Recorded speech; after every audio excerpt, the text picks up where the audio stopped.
Hello দোস্ত, নিশ্চয় এত গরমে কেউ ভালো নেই। তোমাদের মতো আমিও ভালো ছিলাম না, কিন্তু হঠাৎ করে দেখলাম ওয়েদারটা চেঞ্জ হয়ে যাচ্ছে, কেমন যেন একটু মেঘলা হয়ে যাচ্ছে। সেটা দেখে তো আমি খুব হ্যাপি হয়ে যাই আর ভাবি যে কিছু করা যাক, খাবার জিনিস যেটা মেঘলা দিনে বসে বসে খাবো। তারপরে সোজা চলে গেলাম আমি রান্নাঘরে যেয়ে দেখি অনেকদিন ধরে একটা পাস্তা পড়ে আছে, তো ভাবলাম যে পাস্তাটাই করা যাক আজকে।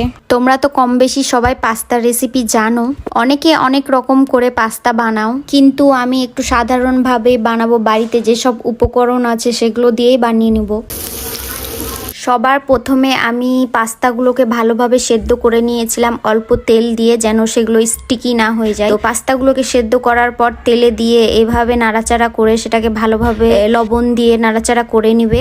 আর একদিকে লঙ্কা, পেঁয়াজ, গাজর যা যা তোমাদের দেওয়ার ইচ্ছা সেগুলোকেও ভেজে রেখে দিবে, আর ডিমকেও ভেজে রেখে দিবে। যটা ডিম দিবে সেই রকম হিসাবে তোমরা ভেজে রেখে দিবে সেটাকে। তারপরে আমি তাতে পাস্তা মশলা দিয়ে দিয়েছিলাম আর একটু ম্যাগি মশলাও দিয়ে দিয়েছিলাম, কারণ ম্যাগি মশলার টেস্টটা আমাকে খুব ভালো লাগে। ওই জন্য আমি বেশিরভাগই সব খাবারে মোটামুটি ম্যাগি মশলাটা দিয়ে থাকি। তো এই দেখো চটজলদি আমার পাস্তাটা রেডি হয়ে গেল খুব সহজেই। আমি পাস্তা শুধু নিজের জন্য বানাইনি, সবার জন্যই বানিয়েছিলাম বাড়ির। তো আমি ততটা খেতে পারবো না, সবাইকে একটু একটু করে দিলাম। সবাই খেয়ে বললো খুব ভালো হয়েছে, আমাকেও খুব ভালো লেগেছিল খেতে। তো তোমরা এইভাবে বানিয়ে খেতে পারো, খুব টেস্টি লাগবে। আর বৃষ্টির দিনে তো অবশ্যই তোমরা খাবে, ওতে টেস্টটা আরো দ্বিগুণ হয়ে যায়। বেসিক্যালি তোমাদের পাস্তা বানাতে ওইরকম কিছু উপকরণ লাগবে না, তোমরা বাড়িতে যেসব জিনিস থাকে সেগুলো দিয়েই বানিয়ে নিতে পারো। তো অতটাও কঠিন না, একদম ইজি। তো আজকের ভিডিওটা এখানে শেষ করছি, দেখা হচ্ছে পরের কোনো ব্লগে। টাটা।